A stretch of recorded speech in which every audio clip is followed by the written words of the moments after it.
Happy New Year, everyone. Hope everybody had a great holidays with family and now getting back into the swing of things here. As you know, we promised an extensive review of the program, and we used internal and external resources to accomplish that. We brought in the athlete group. We wanted to conduct a comprehensive analysis of current football operations, and we identified several goals. One, to identify the strengths and weaknesses of the organization's current structure and our operating methods. To ensure football operations staff is structured effectively with clearly defined roles and responsibilities. 3, determine if individuals in key roles have the skill set and experience needed for that role. And 4, compare our current approach to evaluating, developing, compensating to the best practices within college football. There is quality feedback, and we've already begun to implement with the new structure. There is a clear delineation of focus and responsibilities between the personnel department and on-field coaches, and we're excited about the new direction of our program and really excited to have John Garrett join us. When we set forth with this, John hit all the qualifications and skill sets that we were looking for through this process. 30-plus years of experience across the NFL and college football. Background includes coaching, scouting, personnel, and even head coach leadership. He's a proven evaluator of talent in high school transfer portal and roster retention. I mean, he's been a part of 2 of the last 3 ACC championships. John's going to lead in recruiting, retention, long-term resource allocation planning for our high school and our portal recruiting strategies.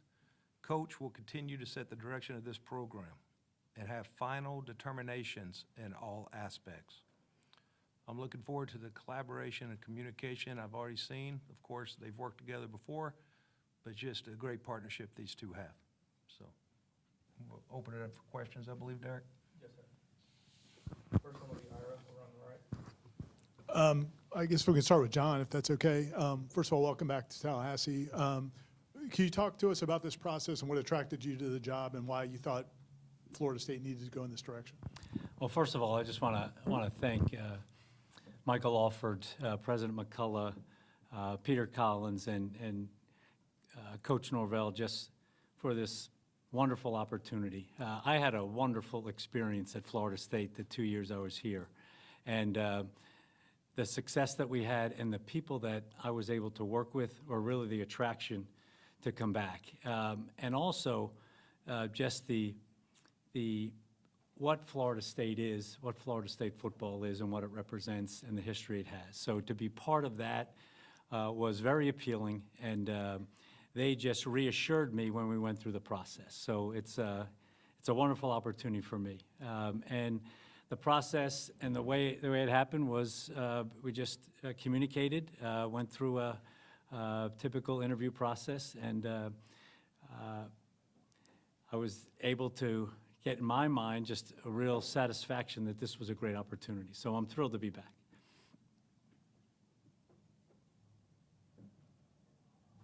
All right, we'll stay with Ira. Coach Norvell, if you could just talk about how this process is going to work. Like, is it going to be much different than what you've done in the past? Just a different person?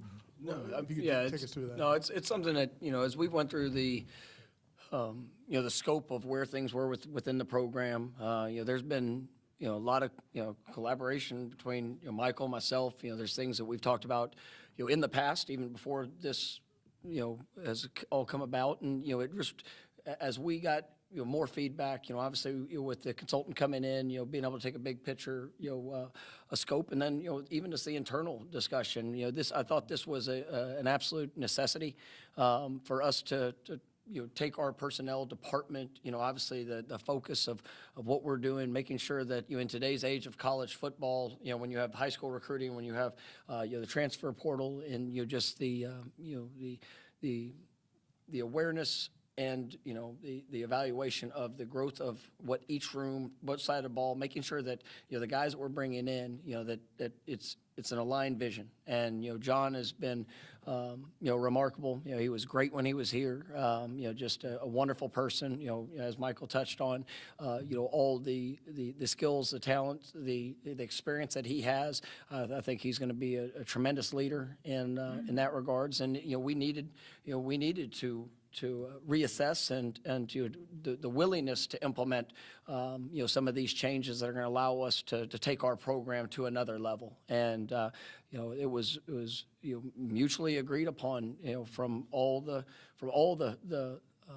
factors involved, and, you know, from Michael, you know, our meeting with the president, you know, the board, you know, these are things that needed to be done. And, you know, I'm actually absolutely excited for what this is going to mean, and, you know, how we're going to be able to operate.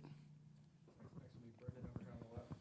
For Michael, what were, I guess, the most important criteria in identifying a general manager like John? What were some of the traits and aspects of his job you were looking for? That's a good question. We thought it was very important to have NFL experience and understand how NFL front office works, but also equally as important to have college experience.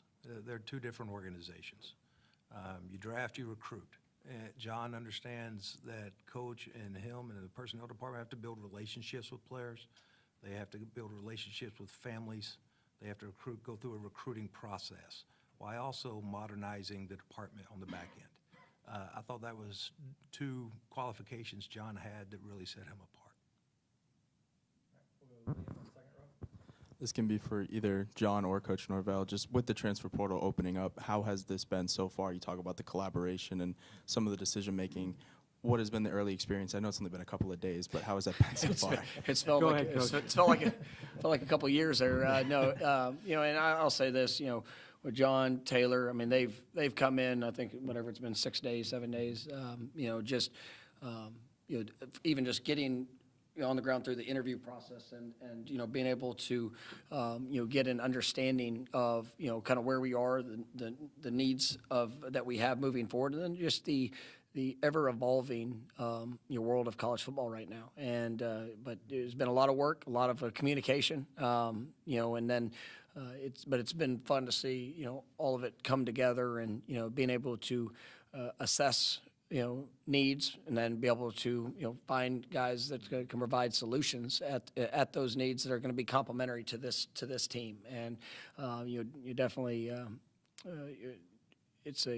I'm grateful for the work that, you know, that John and you know, Taylor, because they both have kind of come in here together, but to see them and how we've all been able to join forces and be able to push forward. We'll go to Jerry, front row on your right. Coach, the portal introduced a whole new aspect of college athletics. What's the portal?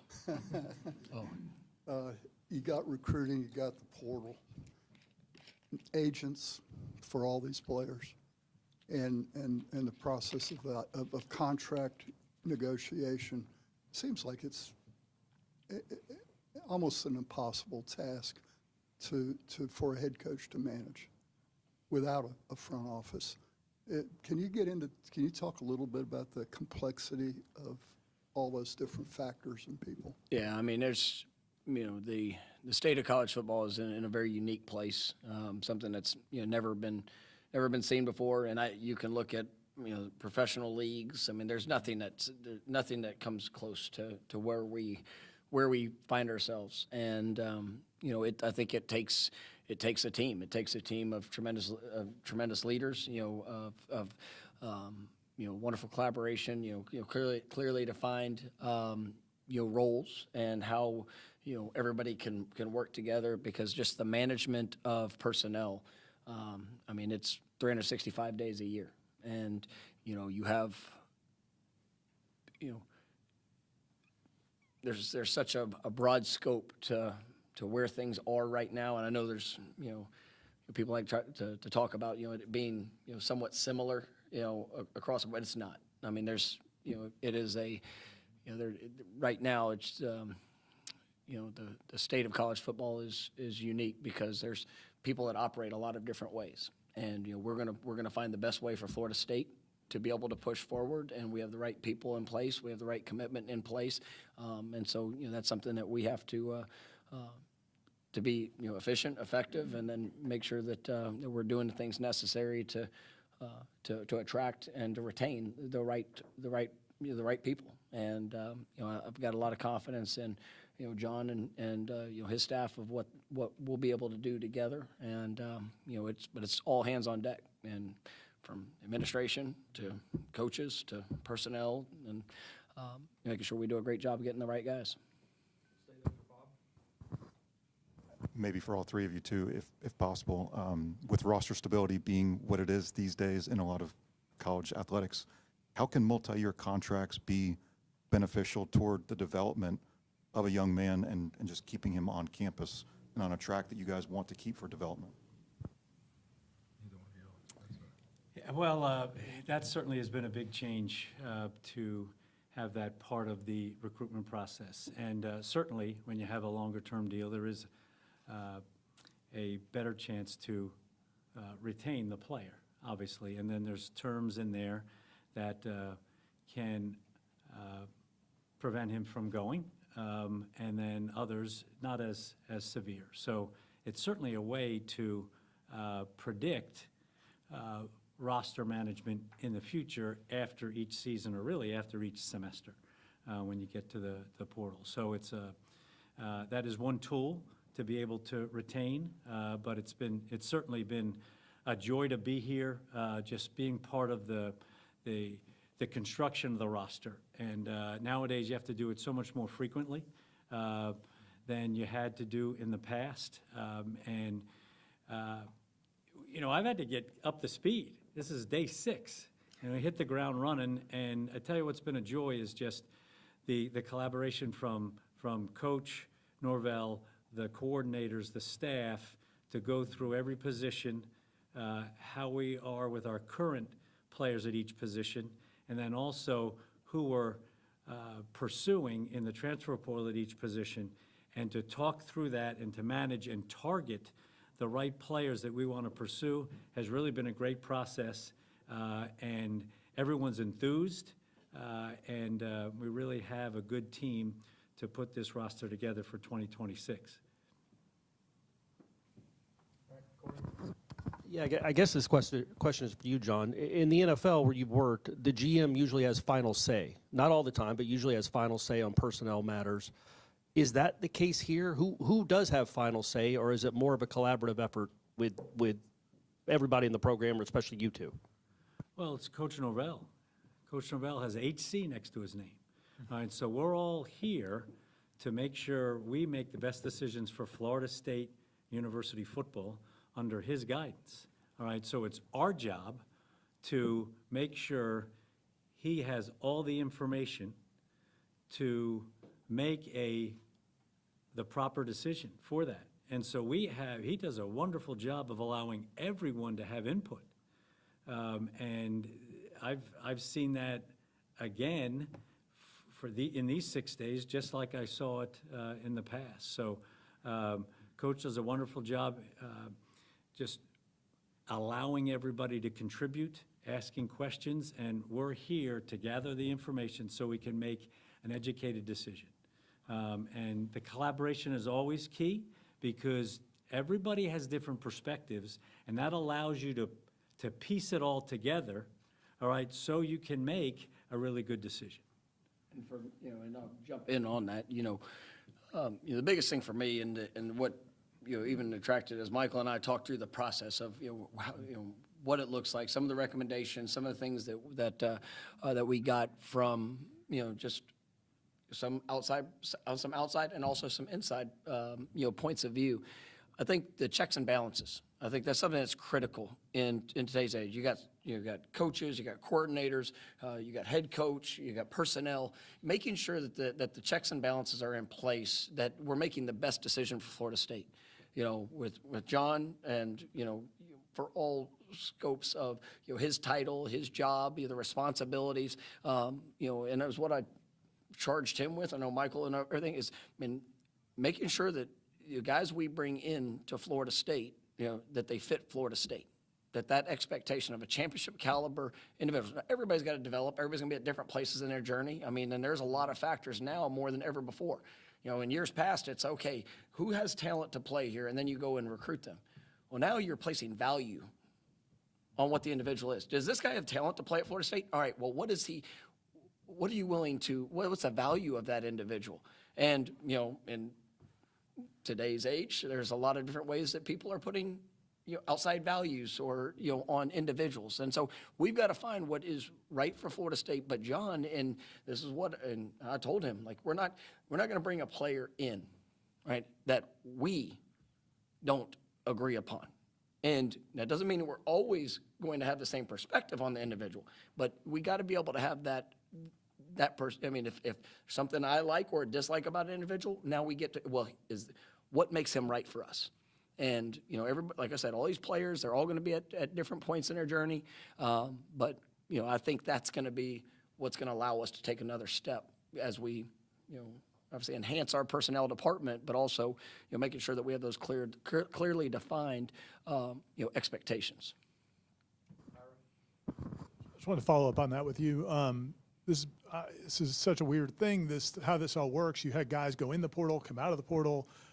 These are guys you've coached, you've recruited, you've known some of these guys 5-6 years, and you're having to make these tough decisions. Is that now going to be separated a little bit in terms of the front office, in terms of the negotiation side, or is that how it's been? Kind of how do you handle that part of it when you have these personal coaching relationships as well? I mean, you know, we want to keep layers to the process. I mean, I don't want to be the one that's negotiating with our players. You know, my job is to coach them, to help them develop, to go be all that they can. You know, it is, you know, there's part of, I mean, you know, there's having a personnel you know, department with, you know, John, obviously, you know, having Taylor, which I think is a wonderful addition, you know, into the program, you know, really heading up a lot of the process of recruitment and you know, player acquisition and all that, and the team that you know, John and Taylor get to be. Those are things that are, you know, for our players and the retention, you know, I think it's going to be big. But yeah, I mean, there's hard choices. I mean, I've had, you know, so many people that are connected to our players now, and, you know, good and bad. And, you know, there's so many, anybody on the outside, you know, there's that, you know, the power of should, what somebody should do or what they should look at. And, you know, that's something that, you know, for them, you know, they've got to be able to balance. And, you know, but to have a, you know, a centralized focus within Florida State and how we're going to be able to connect with them and you know, continue to lay out the plan on the field. You know, obviously the you know, the financial plans that are there as well. And so, I mean, I think it's good to have some of that separation. We'll go to Aslan in the back right. For Mr. Alford, was there consideration to doing this magnitude of change in December of 2024, and what changed between that period and this period to make the change now? December of '24? This is something, you know, we've looked at the evolution of college football and the modernization. Coach and I have talked about it for years, about how are we going to construct the department? Is it in the best way right now? And we've evaluated throughout the process. Going through this last season and just seeing what all is on Coach's plate now. It's different. So a head coach, not only coaching the team, but what he has to deal with, as he just pointed out, with contracts and putting rosters together in the portal. You know, we need some more assistance in some of those areas. So going through that process and then looking at when we do it, when do we want to have this? And we looked at doing it at the end of the year. And really because people, to do a fair evaluation, you got to get through the season. You got to get through roster management. You got to see who's on your roster. You got to look out the side. You didn't want to interrupt the access to really sitting down with personnel and finding out some of their strengths and weaknesses. During the season was tough to do that. Plus, the people we were talking to about this position, all championship caliber. Some of them are still in the NFL. Some are still playing. You know, it's for them to leave their position at that time. Even talking to John, he was hoisting a trophy up at that time and on that great run. So Going through that process, we just felt we had the answers, and this was the best time to do it. Come back to Brendan over here. For Michael, or I guess any of you guys can answer, but Michael, for the revamping the front office staff and adding John, adding Taylor, are there other positions to add to what you guys can do from a football structure? And I guess the question would be how many and what type of roles would you be looking for ideally? Yeah, we're definitely going to add staff. That is something, but I wanted to get John Taylor here. I wanted to get those two key components of it first, and then let them do their own evaluation. What do they need? And that's something we talked about throughout the process. Like, we want them to come in, do their assessment themselves, tell us what kind of fit they want within their roles, what does John need to be successful, and we're going to support and provide those resources. We'll go back to Ira on your right. Michael, throughout the last 2 or 3 years with all the changes and discussions about salary caps and, whether Congress would get involved and all the different things, it seems like that hasn't really come to fruition, and you're hearing numbers about quarterbacks making $6-8 million and all these things. How are you guys handling that with all the uncertainty? What's the lay of the land today, January, 4th or whatever it is? Well, we've always had the stance, when you say salary cap, that is just what the institution can provide. We fully support the NIL on what you can go out and have earning potential above and beyond that, and want to provide all the resources to our student athletes with partnerships, sponsorships, anything that we can do and help provide them so they can go out and reach their full potential. So when you say cap, the university's capped, but the earning potential is so far greater than what the university can provide in the cap. We'll come back to Jerry on the front row. John, I wanted to see if I can get granular on how does the evaluation process work? You got assistant coaches that are still, I guess, evaluating film. Is that correct? And Are you referring to high school or transfer well, portal? okay, high school. Let's start there, and then answer it with the Okay. portal, if you would. Yeah, so the way it works is that start with the coaching staff. They all have obviously responsibility over their position, and then they also have a region of the country that's been assigned to them. So they're responsible for those areas and to evaluate them through watching tape, also talking to their high school coaches, getting their transcript, evaluating them from an intangible standpoint. And then once they gather all that information, if they believe they're serious candidates for Florida State, then they're passed on. So for instance, the position coach to the coordinator to us, and simultaneously, there's communication. So if they recommend someone, we're recommending someone, because they all have liaisons from the personnel department that are tied to and linked with each position coach. And they communicate during the season on a weekly basis. Who do you have new? Any updates on our current guys on the board? So there's this constant communication and evaluation. And then once the player keeps ratcheting up the pipeline, so to speak, and it gets to coach, it'll be, coach, this guy checks all the boxes. He's good intangibly. He fits our system. He has the required height, weight, speed. We really like how he plays football. We're ready to sign off on him. And then coach is great in the process where he's been tracking the guy along all the time, and then he'll sign off. And then once you determine that you want them, then you got to go convince them to come. It's a little different than picking them in the draft.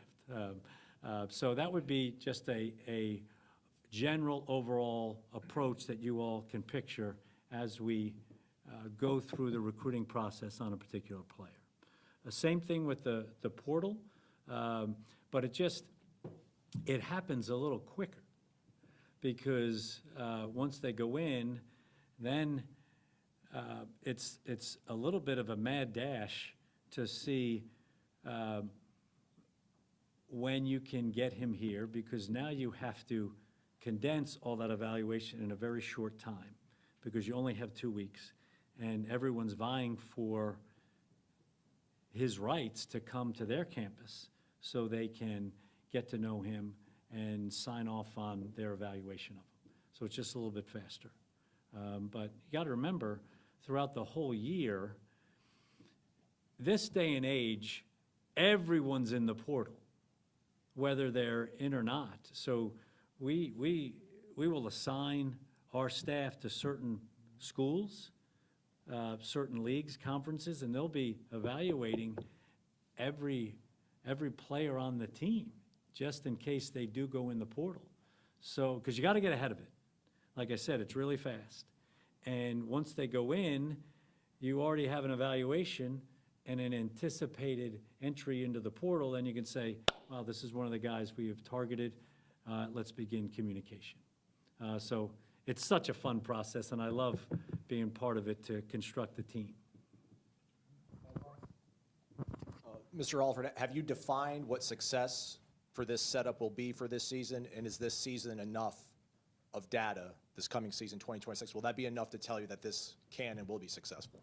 Yeah, I mean, we're looking at it, of course, growth, of looking at where we're headed to the program. We're going to look at what roles do we need to fit, whether it's organizationally or on the football side of things.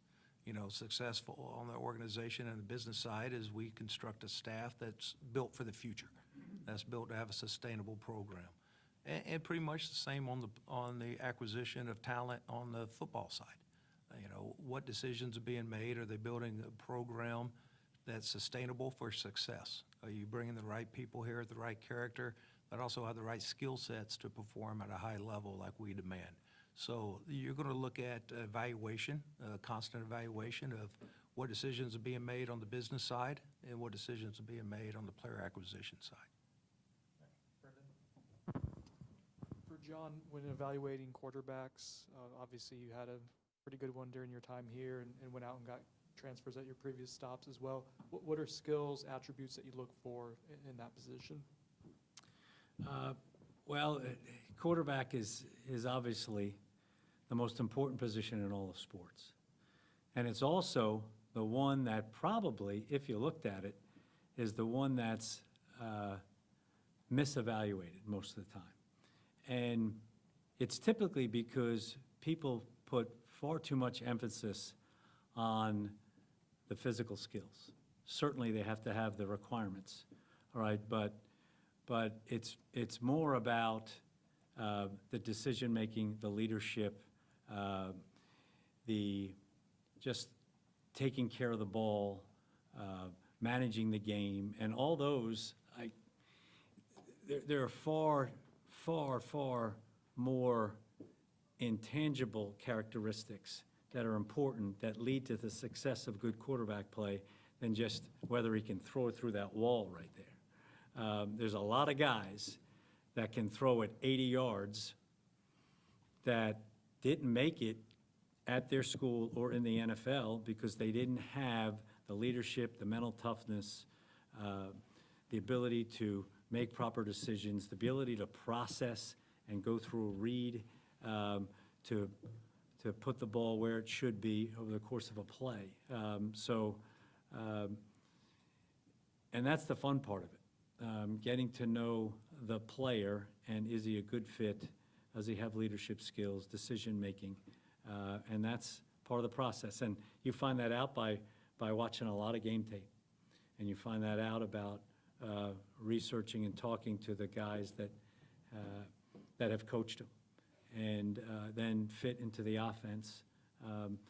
But certainly they have to have enough physical skill, but those are certainly not the most important things. It's been fun. I've been able to, in college, coach guys that were drafted in the NFL.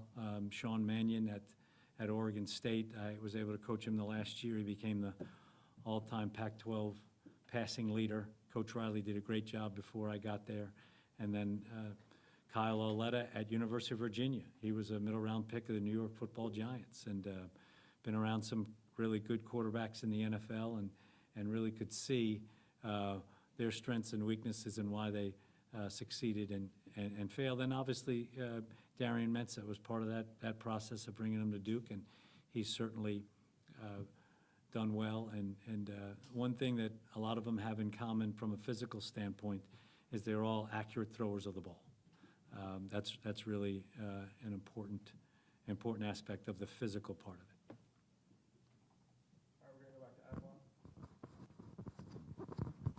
Coach Norvell, I know you said you don't really want to be too involved in the negotiations with players when it comes to contracts, but do you ultimately want to know what amount of resources are being allocated to the players on your roster? Yeah, I mean, absolutely. And, you know, obviously in today's age, I mean, you look at rosters now, I mean, it's a wide scope of, you know, the cost of rosters and, you know, what people are operating with. So, I mean, we have what we have, and we're gonna work to maximize that and basically, you know, try to have a distribution of that is in the best methods possible. You know, but at the end of the day, you know, that's where we talk about the checks and balances. You know, that's I think it's a important factor. You know, when you're addressing needs of a team and how you want to be able to attack those needs. But you know, you can look in, you know, the last year and even here in the last, you know, couple weeks of some of the scope of where that goes. And it's, you know, you have to have, you know a very specific, you know, awareness on, you know, what fits, and you know, and obviously, you know, everybody's pushing, and you gotta make sure that all those decisions are what's, you know, best for Florida State with what we have and can provide. First, 2-for-1 with one question for two different people. John, when the last time you were here, that building wasn't here yet, and I just wanted to get your impressions of what it could do for Florida State, and also maybe from seeing players coming through it this week. And then Coach Norvell, Deuce and some of the guys have decided to come back. Like, what can that do for you guys in terms of momentum? Yeah, you know, I'll go ahead and take the players. I mean, you know, we got a great group of young men, and that I get to coach, and, you know, guys that are, you know, very talented. You know, guys that you know, have seen growth. You know, specifically, you look at Deuce. I mean, Deuce is one of the best receivers in college football. You're coming off the best year that he's had in college, and, you know, he sees, you know, opportunity to really cement his legacy here at Florida State. And you know, he's you're a tremendous leader for this team. You're a guy that wants to be involved in all parts of the process and helping it grow. You know, I think you've seen that in different positions with guys that are really, you know, grasping that ownership of this football team. And you know, it's going to, you know, in today's age of college football and college athletics, you know, there's going to be movement. And you know, ultimately, you want to see, you know, for me, I want to see the ownership in the place. You know, you look at guys like, you know, Braden Fisk, Jermaine Johnson, you know, Keon Coleman. I mean, the ownership that they had in the place when they were here was remarkable, even though they spent a very short period of time. You see guys that have, you know, been through their journey for 4 or 5, you know, some guys 6 years that, you know, that pour everything that they've had into this program, and you know, it can be the same, because what are you willing to give on a daily basis? And guys that have chosen to come back and to you know, continue to make that investment, you know, I've got a lot of respect for those guys, and you know, obviously the impact that they're going to make. Yeah, the building's wonderful, really impressive. It was just breaking ground when I left to go to Duke, but it is state-of-the-art, it's spacious, the design is fantastic, and it really shows an investment to the Florida State football program and to the players. That's the daily lifestyle for the players. It appears that it's fantastic, the way it flows, how they can get to the walkthrough space from meetings, and then down to, you know, adjacent to the stadium, and obviously their game day locker room and all that. So it's really going to be a true asset in recruiting, but also a really, really great facility for the players once they're here on a daily basis.